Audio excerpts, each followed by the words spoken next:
Good afternoon. My group is Julio Cesar Ramos and my person, Andrea Cunha. The Mcmartin Preschool Abuse Trial.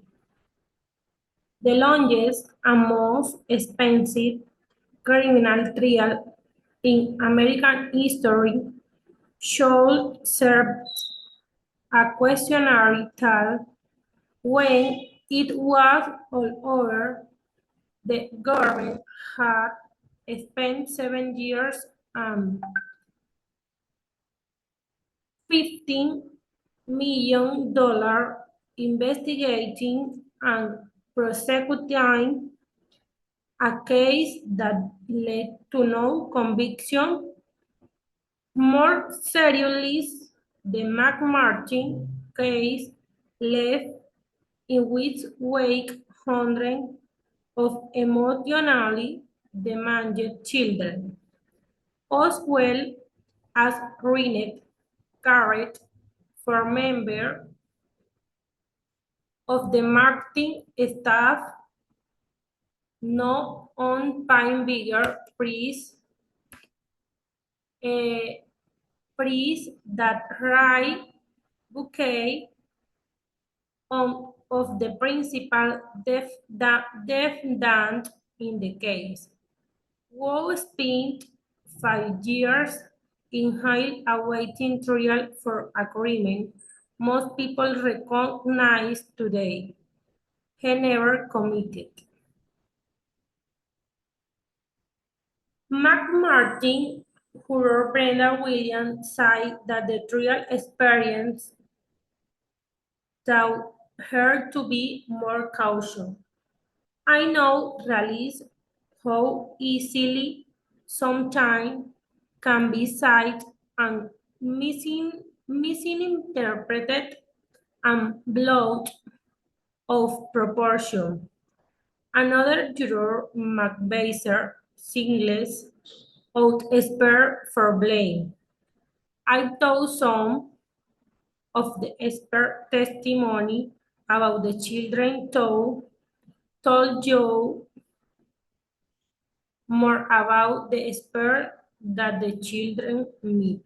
I mean, if the expert say children are always believe and that you have a child who is not believing. Either the expert is extremely busy or the never see anything like to that child before. The Mcmartin trial had its origin in cold place to police in Manhattan Beach, California by Judith Johnson, the mother of a 2.5 years old who would attend the Mcmartin Preschool on about the occasion in 1983. Johnson told Detective Jan Hong that school aide Ray Bouquet, the 25 years old son of the owner of the preschool, had molested her son, despite the fact that the young boy was unable to identify Ray from photo. The police conducted search of the Bouquet's home, confiscating such evidence as rookie book, a graduation wrote a teddy bear and Playboy magazine detective who arrested Bouquet on September 7. The one house 1983.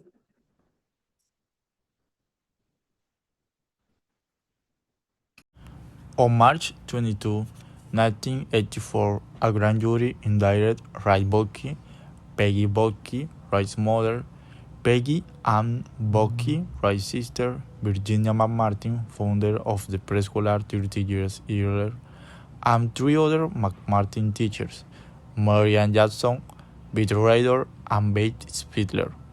The grand jury initially indicted the Mcmartin siblings on 115 counts of child sexual abuse. 2 months later, an additional 93 indictment counts were added. As treated, attorney Robert Philobosian pursued his strategy of heaping the Mcmartin case to boost his chances in a coming primary election. In June, bail for Peggy Bucky was set at $1 million. Ray Bucky was held without bail. El 22 de marzo de 1984, un gran jurado acusó a Ray Bucky, Peggy Bucky, la madre de Ray, Peggy Ann Bucky, la hermana de Ray, Virginia Mcmartin, fundadora del preescolar 30 años antes, y a otras tres maestras de Mcmartin, Marian Jackson, Beth Rader y Babe Spittler.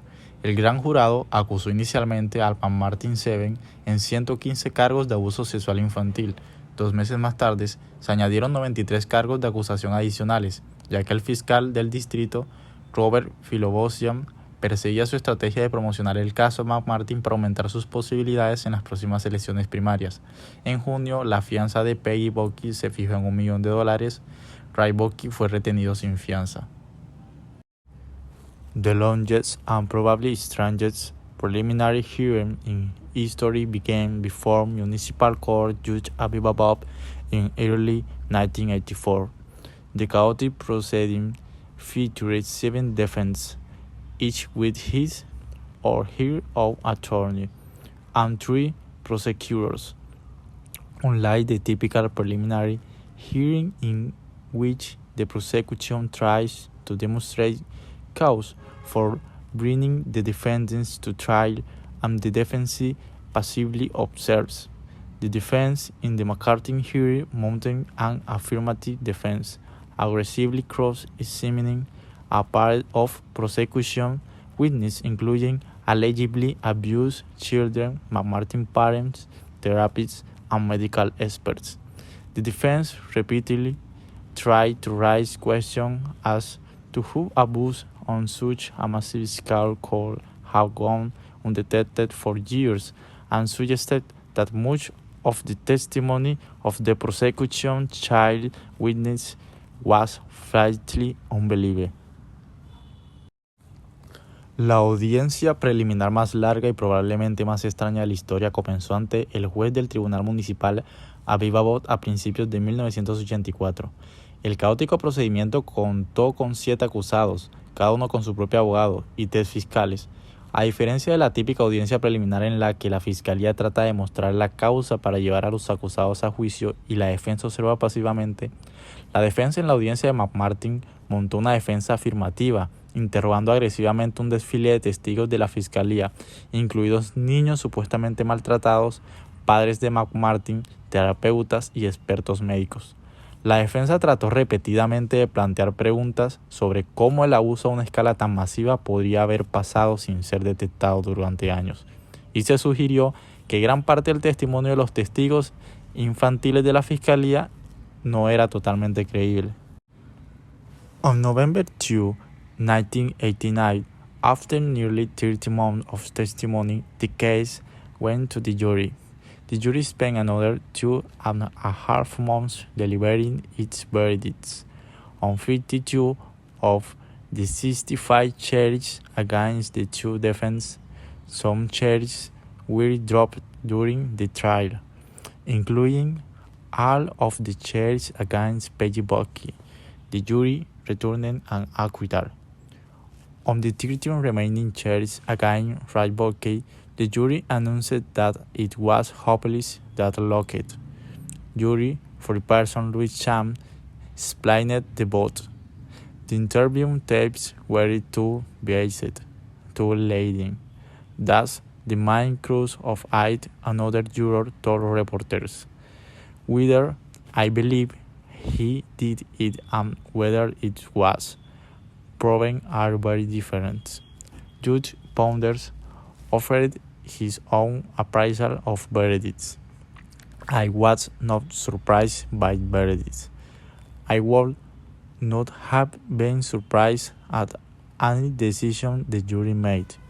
El jurado pasó otros 2 meses y medio deliberando sus veredictos. En 52 de los 65 cargos contra los 2 acusados, algunos cargos fueron retirados durante el juicio, incluidos todos los cargos contra Peggy Bucky. El jurado emitió una absolución. En los 13 cargos restantes contra Ray Bucky, el jurado anunció que está irremediablemente estancado. El presidente del jurado, Luis Chang, explicó la votación. Las cintas de las entrevistas eran demasiado sesgadas, demasiado tendenciosas. Ese es el quid de la cuestión. Otro miembro del jurado dijo a los periodistas: sí creo que él lo hizo, y sí se probó, son cosas muy diferentes. El juez Ponders ofreció su propia evaluación del veredicto, alegando: no me sorprendieron los veredictos, no me habría sorprendido ninguna decisión del jurado. District Attorney Ira Reiner signed off on the retrieval. 2 new prosecutors were assigned to the case. Joe Martinez and Pamela Ferrero. The second trial also served a new judge, following a successful motion by defense attorney Daniel Davis to have Judge Ponders removed from the case. Ponders expresses relief at the development. I'm finally free after 3 years and 3 months. I was honestly afraid it occurred like through it. Superior Court Judge Stanley Wisberg was assigned to replace Ponders. El fiscal de distrito Ira Reiner firmó el nuevo juicio. Se asignaron 2 nuevos fiscales al caso, Joe Martínez y Pamela Ferrero. El segundo juicio también envió a un nuevo juez, tras una moción exitosa del abogado defensor Daniel Davis, para que el juez Ponders fuera destituido del caso. Ponders expresó su alivio por el desarrollo. Finalmente estoy libre después de 3 años y 3 meses. Sinceramente tenía miedo de no poder superarlo. El juez del Tribunal Superior, Stanley Wisberg, fue asignado para reemplazar a Ponders.